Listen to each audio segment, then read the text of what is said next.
Lesson 83 in A Course in Miracles. Today let us review these ideas, 65 and 66. My only function is the one God gave me. My only function is the one God gave me. My happiness and my function are one. My happiness and my function are one. My only function is the one God gave me. I have no function but the one God gave me. This recognition releases me from all conflict, because it means I cannot have conflicting goals. This recognition releases me from all conflict, because it means I cannot have conflicting goals. With one purpose only, I am always certain what to do, what to do, what to say, and what to think.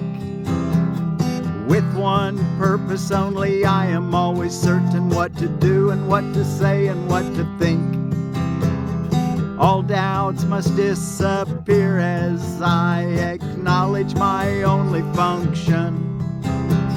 My only function is the one God gave me. All doubts must disappear as I acknowledge that my only function is the one God gave me. My only function is the one God gave me. Now throughout the day, when you're feeling tempted to be upset about something, tell yourself, my only function is one God gave me. Or you might say, my perception of this does not change my function.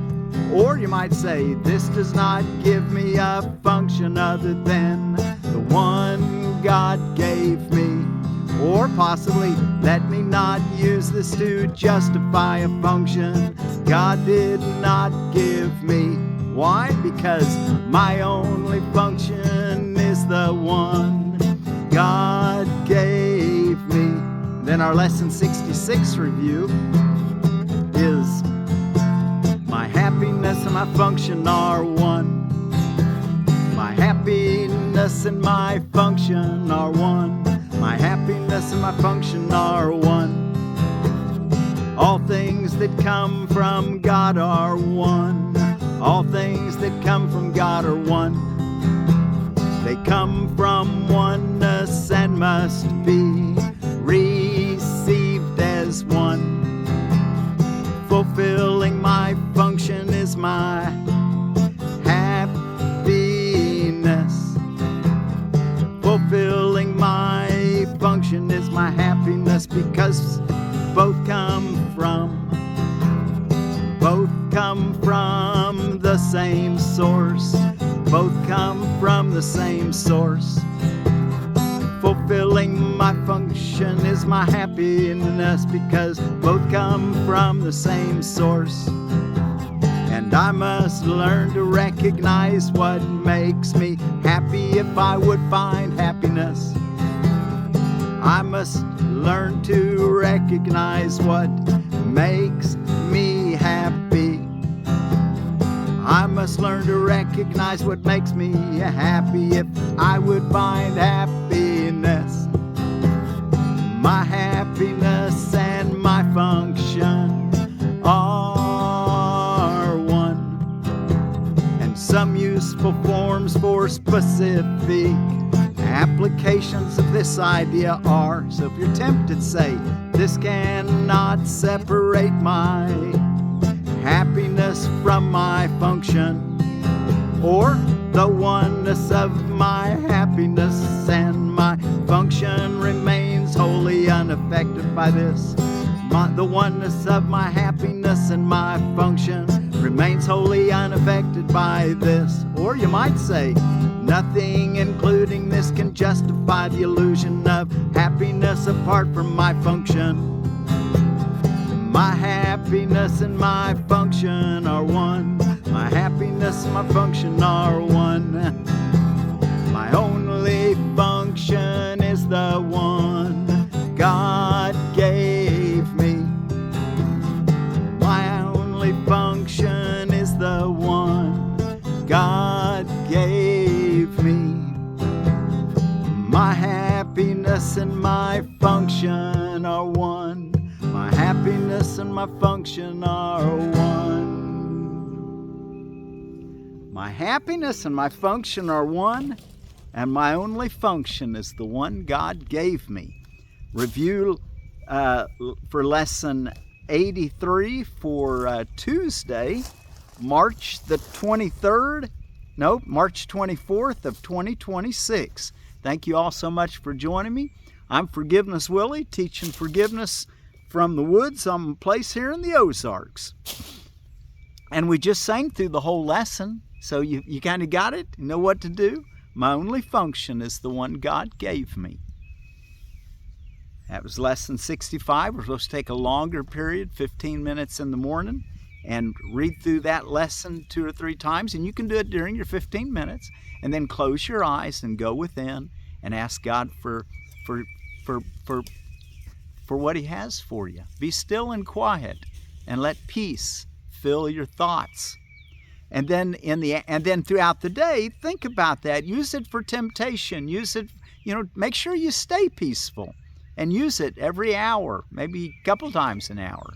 Think about this idea. My only function is the one God gave me. And then in the afternoon, do the other lesson 66. That was lesson 65 review. Lesson 66, my happiness and my function are one. So use that throughout the day. If some irritation comes towards you, or you think you're tempted to be irritated, tell yourself, my happiness and my function are one. Or you might say, this cannot separate my happiness from my function, and use it very specifically for what's ailing you at the moment. Okay, so watch your thoughts through the day and make sure that they're only thoughts of happiness, of follow your passion, your bliss, your joy, your peace. And then in the evening, do a longer practice period where you think about my happiness and my function are one, the second part of the section. Okay, you know what to do now? Let's go take a look now at our lesson for the day, or our text reading. And we're in chapter 9, Roman numeral 5, which is the unhealed healer. The unhealed healer. Isn't that interesting to have an unhealed healer? Okay, let's take a look at it. And if you're reading with me out of the original edition today, read chapter 9 and Roman numeral 7. If you're reading with me out of the New Testament today, read John chapter 16. If you're going through the Iyengar Yoga book, go through page 102 and 103 today. And if you're going through A Course of Love with me, do chapter 25 and start with paragraph 20 and read the rest of the chapter. Okay, the unhealed healer. And all day today, what are you going to be thinking about? Well, it's morning for me, so it'd be my only function is the one God gave me. And this afternoon, it'd be my happiness and my function are one. I tend to say them both at the same time. I feel like He put them together. He doesn't say that. He says just do the morning one in lesson 65 in the morning and lesson 66 in the latter part of the day. But I tend to just kind of read them both at the same time. Anyway, the unhealed healer. The ego's plan for forgiveness is far more widely used than God's. This is because it is undertaken by unhealed healers and is therefore of the ego. Let us consider the unhealed healer more carefully now. By definition, he's trying to give what he has not received. If an unhealed healer is a theologian, for example, he may begin with the premise, I am a miserable sinner. and so are you. Doesn't that sound like a lot of theologians? I'm a miserable sinner, and so are you. But we're learning that that's not our reality. That's an imprint that was given to us that's not according to reality, and we don't want to hold it any longer. Or if he's a psychotherapist, he is more likely to start with the equally incredible or unbelievable belief that attack is real for both himself and the patient, but that it does not matter for either of them. Paragraph 2. I've repeatedly said that beliefs of the ego cannot be shared, and this is why they are unreal. How then can uncovering them make them real? Every healer who searches fantasies for truth must be unhealed, because he does not know where to look for truth and therefore does not have the answer to the problem of healing. 3. There is an advantage to bringing nightmares into awareness, but only to teach that they are not real and that everything that they contain is meaningless. That's why you want to bring them into awareness, only to realize that you're thinking of something that is not real and that they're meaningless. The unhealed healer cannot do this because he does not believe it. All unhealed healers follow the ego's plan for forgiveness in one way or another. If they are theologians, they are likely to condemn themselves, teach condemnation, and advocate a fearful solution. Projecting condemnation onto God, they make him appear retaliative and fear his retribution. What they have done is merely to identify with the ego, and by perceiving what it does, condemn themselves because of this confusion. It is understandable that there have been revolts against this concept, but to protest or revolt against it is still to believe in it. We didn't go far enough in the Reformation or in the Protestant Reformation. We need to go a little further now.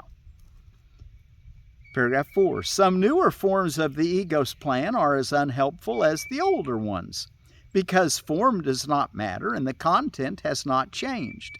In one of the newer forms, for example, a psychotherapist may interpret the ego symbols in a nightmare and then use them to prove that the nightmare is real.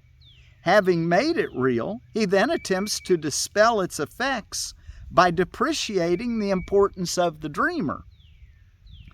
This would be a healing approach if the dreamer were also identified as unreal. Yet if the dreamer is equated with the mind's corrective power through the Holy Spirit is denied.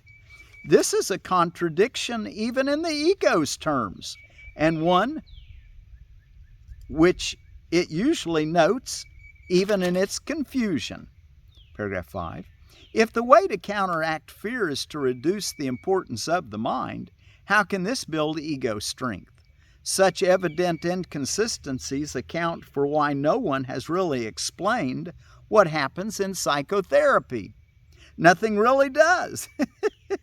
Nothing real has happened to the unhealed healer, and he must learn from his own teaching.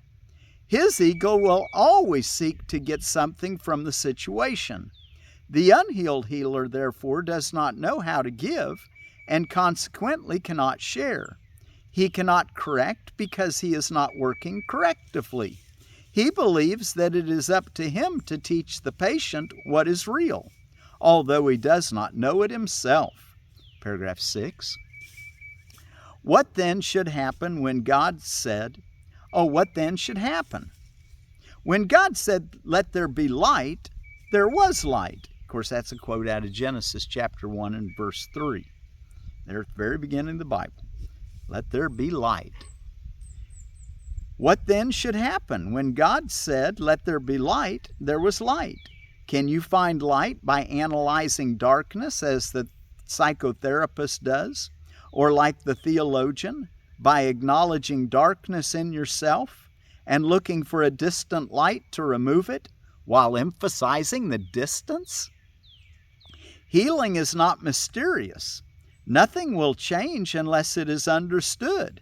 Since light is understanding, nothing will change unless it is understood. So we got to bring those dreams into awareness long enough to understand we're dreaming them. but also just long enough to say, well, I don't need to believe in an illusion anymore, and let it go. Nothing will change unless it is understood, since light is understanding.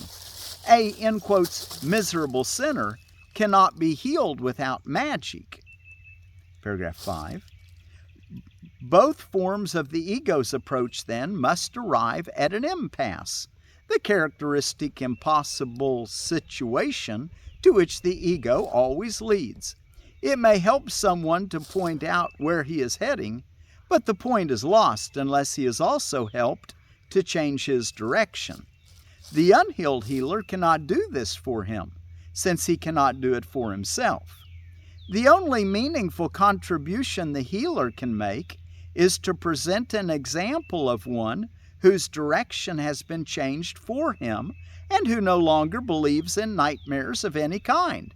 Well, that'd be us when we're practicing our forgiveness. That's the light of the world. The only meaningful contribution the healer can make is to present an example of one whose direction has been changed for him and who no longer believes in nightmares of any kind. The light in his mind will therefore answer the questioner, who must decide with God that there is light because he sees it. And by his acknowledgement, the healer knows it is there. That is how perception ultimately is translated into knowledge. The miracle worker begins by perceiving light. The miracle worker begins by perceiving light and translates his perception into sureness by continually extending it and accepting its acknowledgement. Its effects assure him it is there. 8. A therapist does not heal. He lets healing be. Isn't that nice to know? A therapist does not heal. He lets healing be. He just removes the blocks to the awareness of love's presence, which is what healing's all about, love's presence. A therapist does not heal. He lets healing be. He can point to darkness, but he cannot bring light of himself, for light is not of him. Yet being for him, it must also be for his patient.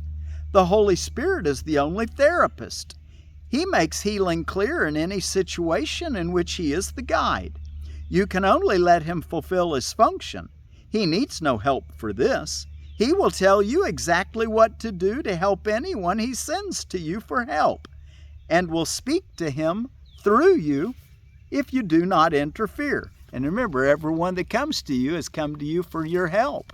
There is no happenstances. Everything happens perfectly. Remember that you choose the guide for helping, and the wrong choice will not help. But remember also that the right one will. Trust him, for help is his function, and he is of God. Speaking of the Holy Spirit, trust him, for help is his function, and he is of God. As you awaken other minds to the Holy Spirit through him, and not yourself, you will understand that you are not obeying the laws of this world, but the laws you are obeying work. The good is what works is a sound, though insufficient statement. Only the good can work. Nothing else works at all. Of course, that's rings of Romans 8 and verse 28, which was a highly valuable verse when my wife and the mother of my 6 children died in a car wreck, and I had 6 little kids, all between 10 months and 10 years old, and I just hung on to the Bible verse, Romans 8:28. All things work together for good to those who love God and are called according to his purpose. Now, I tell you what, I didn't know a lot, but I knew I could hang on to that truth, and it led me through. Well, and of course, he's clarified in Course in Miracles that all things work together for good, period. There's no conditions. All things work together for good. So it's our job to find it. You know, it's easier to find if you're called according to God's purpose, if you're trying to do God's will, and you love God, well, then it's obvious you're going to find it quick and easy.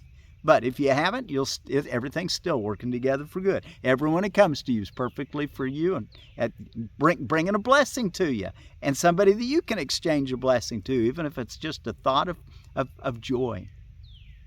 Okay, let's see. Let's read that again. As you awaken other minds to the Holy Spirit through Him and not yourself, you will understand that you are not obeying the laws of this world. But the laws you are obeying work. The good is what works, is a sound, though insufficient, or though an insufficient statement. Only the good can work. Nothing else works at all. This course, and the last paragraph, 9, this course offers a very direct and a very simple learning situation and provides the guide who tells you what to do. If you do it, you will see that it works. Its results are more convincing than its words. They will convince you that the words are true. By following the right guide, and that's a capital G for the Holy Spirit, by following the right guide, you will learn the simplest of all lessons. By their fruits ye shall know them, and they shall know themselves. Of course, that's something that Jesus said, something very similar to that in the New Testament. I didn't look that one up. By their fruits ye shall know them. Actually, I think that was also maybe Paul said that in one of the epistles. Talking about the fruits of the Spirit. Anyway, by their fruits ye shall know them, and they shall know themselves. The simplest of all lessons, he says. And we'll close with our song, and we'll include that in our song. Okay, what's going on around the world? It's Lent and the Great Lent for the Western and the Eastern Christians. I found that some celebrate Navaratri in Hinduism today. In holidays and observances, I found that it's American Diabetes Association Alert Day. Work on your diet, particularly if it's a type 2 diabetes. A lot of people are calling that now processed food disease or something like that. Anyway, it's caused by diet most of the time. Maybe not always, but if you have type 2 diabetes, work on your diet as the most important consideration to begin with, is my opinion. Okay, Commonwealth Covenant Day, which is something that's celebrated on the Northern Mariana Islands. Flatmates Day, you'll be glad for your roommate. Independent Accommodations Day. International Day of Achievers. I think this is the longest lesson title. It's called International Day for the Right to the Truth Concerning Gross Human Rights Violations and for the Dignity of the Victims. Of course, there's a lot of that going on in the news right now with everything happening in the world. And it's also Each Person is a Person of Worth Day. I think that's something we all ought to consider. Each person, the offender and the offended. So, in reality, we all work together to create our experiences. There's no isolated individual that's wrong in that sense. Adverse Drug Event Awareness Day. Agriculture Day. I got a bunch of bamboo, and I'm planting it in my field. I've got a bunch of willow trees planted that I'm going to be using them in a nursery to propagate. Cheese Steak Day, Chocolate Covered Raisins Day. The Theobroma cacao is chocolate, and coat the raisin, which is a Vita vinifera. Cocktail Day and World Tuberculosis Day. And then out of edible landscaping, we've got the Legacy Blueberry, a Vaccinium darrowi. And it says of the Legacy Blueberry that Legacy grows 4 to 6 feet tall with foliage that stays evergreen in mild northwest winters like Oregon and Washington State. In colder winter areas, leaves turn red in the fall and shed during the winter. Legacy grows well in mid-Atlantic states, including New Jersey and North Carolina and Georgia. Ripens early mid-season. Production is high. Sweet berries are light blue and medium large. Has rated highest in flavor trials with superior flavor and sweetness. Good landscape plant. Crimson fall color. Heat and drought tolerant. Space 4 to 6 foot circles, zones 5 through 8. Sounds like the perfect one I need to be growing for my nursery stock. Okay, let's see. And also, I was looking about what are some good things of blueberries. And look what I found this on National Institute of Health. High in antioxidant anthocyanins to help in cardiovascular disease, type 2 diabetes, improved weight maintenance, and neuroprotection. Neurological protection. They say it helps with your neurological system in the brain, and it's good. He goes on. He says it's good for vascular and glucoregulatory function, blood sugar, and for your vascular function. Good for the heart and the veins, for arteriosclerosis. Good for gastrointestinal microflora, and thus the host's health. Our microflora, get it healthy, and then we, the host of our microflora, will be healthy. And so it's a good prebiotic.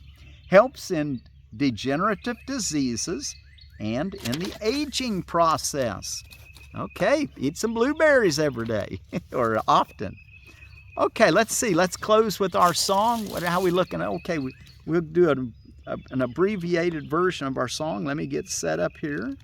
And I said we were going to sing the portion in the last part of our text too. So we'll close with our song. Thank you so much for joining me out here in the woods. It'll be green soon. My only function is the one God gave me. My happiness and my function are one. By following the right guide, you will learn the simplest of all lessons. Only the good can work, nothing else works at all. By following the right guide, you will learn the simplest of all lessons. By their fruit ye shall know them, and they shall know themselves. By their fruit ye shall know them, and they shall know themselves. My only function is the one God gave me. I have no function but the one God gave me. This recognition releases me from conflict, because it means I cannot have conflicting goals. This recognition releases me from all conflict, because it means I cannot have conflicting goals. With one purpose only, I'm always certain what to do, what to say and what to think. All doubt must disappear as I acknowledge that my only function is the one God gave me. My happiness and my function are one. All things that come from God are one. They come from oneness and must be received as one. Fulfilling my function is my happiness, because both come from the same source. And I must learn to recognize what makes me happy if I would find happiness. My only happiness is my function. My happiness, my function are one. My only function is the one God gave me. Okay, be sure to do your lesson today, as we talked about. And our word for peace is from the Lithuanian brothers on the Neumann River, and it's Talka. Talka be with you. Peace be with you.